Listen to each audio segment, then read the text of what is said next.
Akkam jirtu kabajamtoota daawwattootaa fi hordoftoota Oromiyaa Freedom Media dambalii gunguma uummataa nageen keenya kabajaa bakkuma jirtan sinaa ga'u jedhaa waxabajjii 22 2026 oduu guyyaa irratti qindeeffame kan isin biraan geenyu taati jalqaba irratti hanga footoo oduu. Boordiin filannoo wayita sodaan nageenyaa fi muddamni siyaasaa hammaatee jirutti paartii muummee ministeera Dr. Abiy Ahmad badhaadhina injifachuu labse. Mariin Ameerikaa fi Iraan marsaa miilanaa haala gaariin xumurame.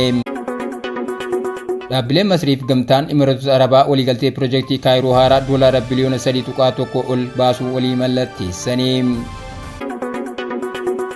Jarmaniin bara haaraa diroonota humna jettiidhaan hojjetan diroonii misaayila qilleensa irraa baatu sadarkaa olaanaa irra jiru ifoomsuuf. OFM dambalii gunguma uummataa irraa oduu isinitti himuun kan isin waliin turu hangadaa walaabuutii amma oduu bal'inaan. Boordiin filannoo wayita sodaan nageenyaaf muddamni siyaasaa hammaatee jirutti paartii muummee ministeera Dr. Abiy Ahmad badhaadhina injifachuu labse. Boordiin filannoo biyyaalessaa Itoophiyaa paartii badhaadhinaa kan biyya bulchaa jiru filannoo waliigalaa torbaffaa biyyattii hordofuun mana maree bakka bu'oota uummataa keessatti teessuma 438 injifachuu isaa labse. Boordiin filannoo biyyaalessaa Itoophiyaa paartiin badhaadhinaa kan biyya bulchaa jiru filannoo waliigalaa torbaffaa biyyattii hordofuun mana marii bakka bu'oota uummataa keessatti teessuma 438 injifachuu isaa labse. Bu'aan kunis paartii muummee ministeera Dr. Abiy Ahmad caalmaaf heddumina seeraan sagalee mana marii keessatti kan mirkaneessu yoo ta'u kunis yeroo biyyattii muddama siyaasaaf yaaddoo nageenyaa haaraa keessa jirtutti kan ibsamedha. Bu'aan kun itti aanaa dura taa'aa boordii filannoo Tasfaayee Niwaayin sirna bu'aa filannoo labsuu irratti ifa ta'e. Akka ibsa boordichaatti paartiin badhaadhinaa mana marii federaalaa keessatti teessuma 438 kan argate yoo ta'u kunis sirna filannoo Itoophiyaa jalatti mootummaa itti aanu ijaaruuf gahaadha. Sirna kanaan paartiin mana marii bakka bu'oota uummataa keessatti teessuma baay'ee injifate mootummaa federaalaa ijaaruuf aangoo qaba. Filannoo waliigalaa torbaffaan naannolee filannoo 1139 keessatti kan gaggeeffame yoo ta'u mana marii bakka bu'oota uummataatiif naannoo filannoo 501 keessatti akkasumas manneen marii naannoleetiif naannoo filannoo 638 keessatti sagaleen kennameera. Boordiin filannoo biyyaalessa Itoophiyaa akka jedhutti paartiin badhaadhinaa filannoo manneen marii naannolee biyyattii keessatti teessuma caalmaa olaanaa ta'e argateera.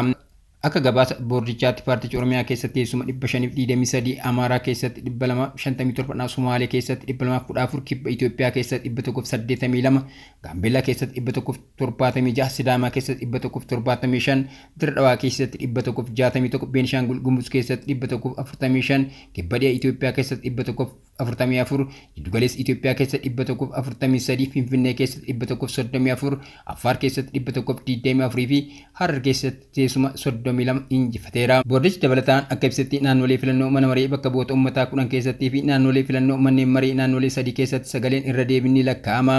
Akkasuma naannolee filannoo paarlaamaa 6 keessattii fi naannolee filannoo manneen marii naannoo 7 keessatti filannoon irra deebiin akka gaggeeffamu ajajeera. Isaan keessaa 6 naannoo Somaalee keessatti kan argamanidha. Labsiin kun kan ifoomee yeroo Itoophiyaa muddama siyaasaaf nageenya jabaa keessa jirtutti dabalataan fincilawwan naannolee adda addaa keessatti babal'ataa jiran yaaddoo waraana bal'aa fi gaaffilee hirmaachisummaa adeemsa filannoo irratti ka'an keessatti naannoleen filannoo tokko tokko sababa hanqina nageenyaa fi dhimmoota loojistikii marsaa jalqabaa irratti sagalee kan hin kennine yoo ta'u paartileen mormituu kanaan dura haala naannoo filannichaa qeeqaa turaniiru. Paartiin badhaadhinaa kan bara 2019 pirifaaktoota paartilee adda addaa duraan biyya bulchaa turan walitti makuun hundeeffame filannoo waliigalaa bara 2021 irrattis teessuma caalmaa olaanaa argachuu isaa muummee ministeera Dr. Abiy Ahmad mootummaa federaalaa ammaa akka ijaaru dandeessisee ture. Mariin Ameerikaa fi Iraan marsaa miilanaa haala gaariin xumurame. Marii waraana dhaabuuf Yuunaayitid Isteetii fi Iraan jidduutti taasifamaa jiru adeemsa gaarii irra jiraachuu kanneen walitti araarsaa jiran dubbataniiru. Dhaabbileen Masriif gamtaan Imireetota Arabaa waliigaltee piroojeektii Kaayiroo haaraa doolaara biliyoona 3.1 ol baasuu waliif mallatteessanii. Marii waraana dhaabuuf Yuunaayitid Isteetii fi Iraan jidduutti taasifamaa jiru adeemsa gaarii irra jiraachuu kanneen walitti araarsaa jiran dubbatanii. Ameerikaan sarara quunnamtii tolfachuu fi hulaa galaana Hormuz banaa tursiisuun waraana Libaanoos keessaa dhaabuuf dilbata kaleessaa irratti walii galaniiru jechuun kanneen walitti araarsaa jiran dubbatanii. Kunis erga marii isaanii jalqabaa waraana galuu galaana bahaa jiddu galeessaa dhaabuuf Siwiizerlaand keessatti taasisan booda. Gareen itti aanaa pirezidaantii Ameerikaa Jeedi Vaansiif Muhammad Baagir Gaalibaaf Iraaniin durfaman sanbata duraa marii kan jalqabaa yoo ta'u kunis akkaataa waliigaltee seensa duraa torban darbe irraa gahame yeroo marii ji'a lamaa keessatti kan hammatamedha. Kanneen araara kana keessatti hirmaataa jiran Paakistaaniif Kaatar akka jedhanitti mari'attoonni karoora fulaa gara waliigaltee dhumaa nama geessu kan guyyoota 60 keessatti xumuramu irratti walii galaniiru. Marii teeknikaas torban kana keessa iddoo boqonnaa Siwiis kan ta'e Borgaanstook keessatti itti fufa. Marii teeknikaa dabalataatiif hojmaan diriirsuu dabalatee tarkaanfiin jajjabeessaan argameera kan jedhan jidduugaltoonni Hulaa Hormuz keessatti mudannoo fi waldhabdee quunnamtii ittisuuf sararri quunnamtii diriirfamuu ibsaniiru. Waraanni irra deebiin akka hin kaaneef gareen walitti bu'iinsa kan qaamolee lamaaniif abbaa taayitawwan Libaanos jidduutti akka hundeeffamus walii galameera jedhame. Teheraan weerara gamtaa Israa'eliif Ameerikaan guraandhala 28 irratti raawwatanii fi waraana naannoo galaana bahaa jiddu galeessaa keessatti uume hordofuun hulaa darba galaanaa Hormuz cuftee turte. Libaanos waraana kanaan kan miidhamte erga michoonni Iraan Hezbollah waraana Teheraan irratti baname hordofee Israa'el irratti dhukaasa bananii fi Israa'el ammoo biyya wallaayisii kana irratti boombii roobsite booda erga carraaqqiiwwan deddeebi'anii fashalaanii booda Waashingtaniif Teheraan torban darbee waraana kana dhaabuuf waliigaltee wal hubannoo mallatteessaniiru. Waliigalteen kunis waraana Libaanos keessatti Israa'eliif Hezbollah jidduutti taasifamu dhaabuu kan hammatudha. Haa ta'u malee ergasii Libaanos keessatti walitti bu'iinsi deddeebi'ee mudachuun isaa Iraan irra deebiin Hormuz kan akka waliigalteen banamee ture. Kan boba'aa fi gaaziin fe'amee keessa taru cufuuf akka jettu gochuun isaa ni yaadatama. Ministeerri Haajaa Alaa Iraan Abbaas Argaachii marii sadarkaa olaanaa Siwiizerlaand keessatti taasifame booda miidiyaa X irratti jiddugaltummaa Paakistaaniif Kaatar osoo hin iffatin taasisan waraana Libaanos dhaabuuf tarkaanfii guddaa argamsiiseera jechuun barreessaniiru. Uggurri boba'aa fi peetirooti keemikaalaa nikaa danqaan fe'umsaa akkasuma qabeen hidhamee ture tokko kan gadhiifamu yoo ta'u akkasuma piroojeektiin ijaarsa deebiif misoomsa guddaa Iraaniif ni jalqabama. Qorumsi jalqabaa garee walitti bu'iinsa Libaanos ittisuu ta'a jedheera. Mari'attoonni Ameerikaa irraa deebiin battala kan hin kennamne yoo ta'u taatee kana booda gatiin boba'aa gadi bu'ee jira. Gama biraatiin gabaan sharafa maallaqaa Eeshiyaa keessatti tarkaanfii jiddugaltootaan gabaafame hordofuun amantaa gaarii uumameen daballi agarsiiseera.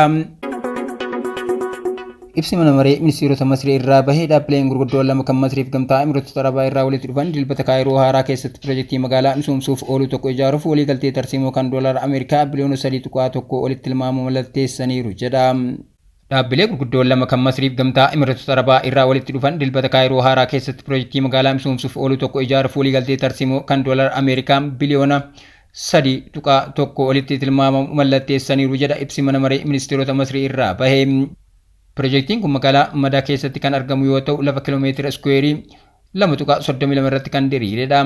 Piroojeektiin kun dhaabbata Miidar for Investment and Urban Development kan Masriif dhaabbata Majid Al Fattah Holding kan United Arab Emirates waliin walitti fida jedhame. Sirna waliigaltee mallatteessuu irratti kan argamu muummichi ministeeraa Masrii Mustafaa Madbu'aali piroojeektiin kun fakkeenya milkaa'aa michummaa damee dhuunfaa kan agarsiisudha jedhani. Piroojeektiin hangam guddaa tokko kallattii dameelee industirii fi tajaajila adda addaa dhibbantaa 90 hanga 95 ta'anii waliin kan wal qabatu ta'uu isaa fi dargaggootaa fi hojjettoota Masrii 100,000 lakkaawamaniif carraa hojii itti fufiinsa qabu kan uumu ta'uu ibsanii. Hoogganaa olaanaa Majid Al Fattah Holding kan turan Ahmad Galeel Ismaa'il akka jedhanitti investimentiin dhaabbatichaa bara 1990 irraa eegalee Masrii keessa taasise doolaara biliyoona 2.8 caaluu danda'eeras jedhanii. Akkasumas naannolee 19 keessatti namoota 229 carraa hojii uumuu danda'eera jedhanii. Daarektarii olaanaa fi hoogganaa Meedar Ayman Elkwaas gama isaaniin piroojeektiin kun gara fuulduraatti galii paawundii Masrii biliyoona 40 yookiin doolaara miliyoona 830 maddisiisuu akka danda'u ibsaniiru. Akkasumas Miidar Masrii keessatti piroojeektoota misoomaa 46 hojiirra oolchuuf investoroota dhibbantaa 29 wal harkisuu akka danda'e dabalanii dubbataniiru. Jarmaniin bara haaraa diroonota humna jettiidhaan hojjetan diroonii misaayila qilleensa irraa baatu sadarkaa olaanaa irra jiru ifoomsuu fi jijjiiramni teekinooloojii saffisaan xiyyaarota nammaleessa diroonii addunyaa irratti mul'ataa jiru waraana aadaa guutummaatti jijjiiraa jira. Jijjiiramni teekinooloojii saffisaan xiyyaarota nammaleessa diroonii addunyaa irratti mul'ataa jiru waraana aadaa guutummaatti jijjiiraa jira.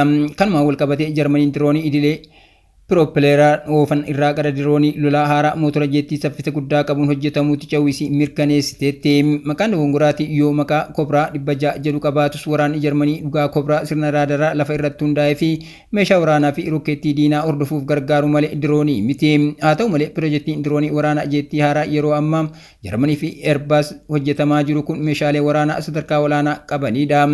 Keessattuu misaayila qilleensa irraa gara qilleensaatti balaafama Aayiristitii jedhu qabachuu kan danda'u yoo ta'u kunis dandeettii lolaa diroonii haalaan kan dabalu ta'a. Teekinooloojiin jettii kun diroonota waraanaa saffisaa baay'ee olaanaa dandeettii walka'iinsa olaanaa fi fageenya dheeraa kan kennu yoo ta'u ergama rakkisaa kanaan dura xiyyaarota waraanaa nama qaban qofaan danda'amu salphaatti raawwachuu kan dandeessisudha. Xiyyaaronni lolaa nama maleessa kunniin odeeffannoo basaasaa walitti qabu raadaraa fi toora qunnamtii diinaa jeequuf haleellaa konkolaataa gaggeessuu fi gahee ittisa qilleensaa qulqullina olaanaadhaan raawwachuuf kan qophaa'anidha. Guddinni teekinooloojii akkasii addunyaa guutuutti gara sirna waraanaa of danda'eetti jijjiirama ariifataa ta'e kan calaqqisiise yoo ta'u, gara fuulduraatti waltajjiiwwan lola nama maleessa xiyyaarota waraanaa nama maleessa guutummaatti bakka bu'uu dabaluu fi dirree waraanaa irratti olaantummaa qabaachuu akka danda'an ogeeyyiin tarsiimoo waraanaa tilmaamaniiru. Kabajamtoota daawwattoota keenya tamsaasni keenya akka namoota hedduu bira ga'u peejii keenya follow share gochuun akkasuma YouTube chaanaalii keenya subscribe godhuu hin dagatinaa. Oduun guyyaa kanaaf qabannee kanneen turanii waan daawwattaniif galatooma.